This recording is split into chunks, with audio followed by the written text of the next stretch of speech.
In the thick rainforests of southern Mexico, silent giants lie buried in the earth. Colossal heads, chiseled from volcanic stone, gaze eternally into the past.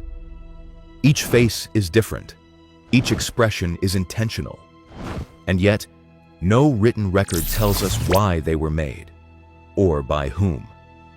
They predate the Roman Empire, the Maya, and even the earliest pyramids of Egypt. And although their creators vanished over 2 millennia ago, their legacy endures in stone. These are the enigmatic Olmec Heads, mysterious relics of a civilization shrouded in secrecy.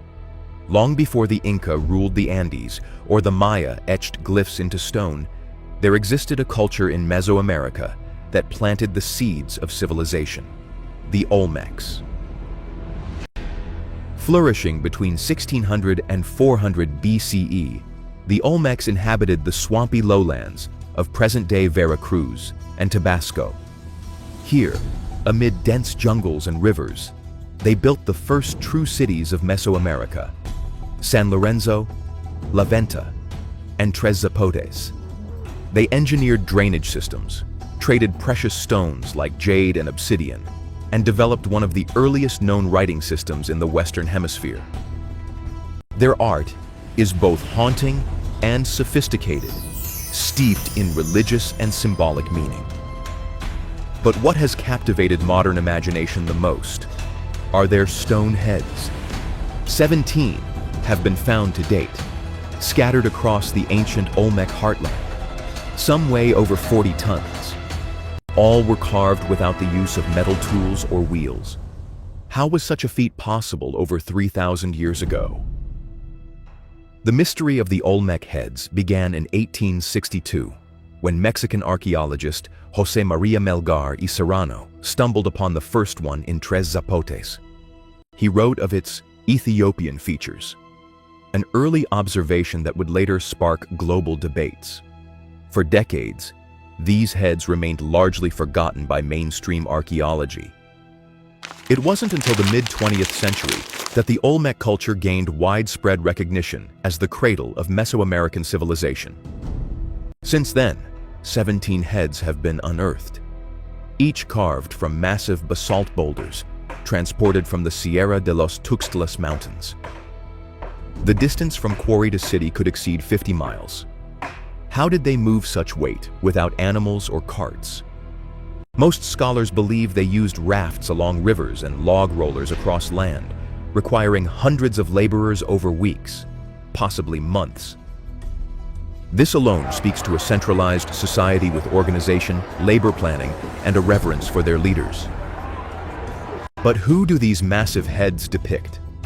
Scholars believe they represent rulers, each individualized, wearing unique headdresses, possibly denoting rank, clan, or divine favor. Their expressions are serious, some even brooding, perhaps meant to evoke authority or spiritual power. Interestingly, none of the heads appear to be repeated. They may be portraits, real rulers immortalized in stone. Some are found buried or deliberately relocated, possibly as part of ritual closing of ceremonial sites. Yet their features have ignited controversy.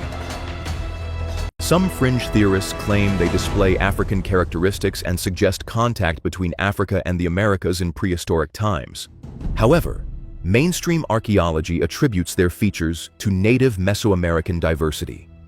No concrete evidence supports transoceanic contact, but the debate underscores the head's power to challenge assumptions and provoke inquiry. If ancient enigmas like this stir your imagination, hit the like button and subscribe to Echoes of the Ancients. New mysteries await every week.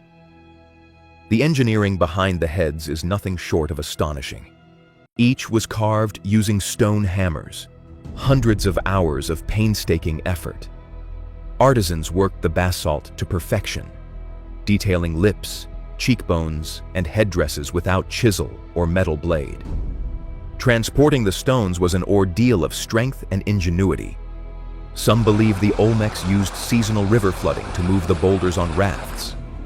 Others suggest log sleds dragged across wet ground. Either way, it speaks to a mastery of logistics and planning, something rarely attributed to early civilizations. In comparison, Easter Island's moai or Egypt's obelisks required similar feats, but those were built thousands of years later and with more advanced tools. What motivated the Olmecs to go to such lengths to create these monoliths? Political power? Religious devotion? Cosmic alignment? The answers remain buried in time. Recent discoveries suggest the Olmecs may have developed a written language. The Cascajal block, dated to around 900 BCE, contains over 60 distinct glyphs, possibly a rudimentary script. Some scholars believe the heads themselves were part of a broader symbolic system, rooted in cosmology and myth. Their orientation at ceremonial centers like La Venta may align with celestial events, solstices, planetary movements, or even the sacred Venus cycle. The headdresses feature complex motifs, jaguar masks, maze elements, serpents, all central to Mesoamerican mythology. These weren't just rulers. They may have been semi-divine figures, mediators between the heavens and the earth. Some even theorize that the heads were positioned as guardians, protectors of sacred knowledge or tombs now lost to erosion and time. Today, the colossal heads remain weathered, dignified, and silent. They have witnessed the rise and fall of empires, the decay of cities, and the shifting of landscapes.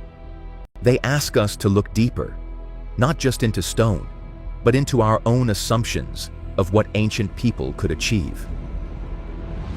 The Olmecs vanished over 2,000 years ago, yet through these massive faces, they still speak.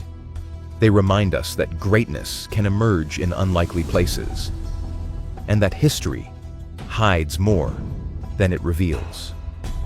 As we wrap up this episode of the Echoes of the Ancients, we can't help but wonder, what other truths lie buried beneath the jungle floor? If this story moved you, subscribe to Echoes of the Ancients. Each week, we unearth lost truths, one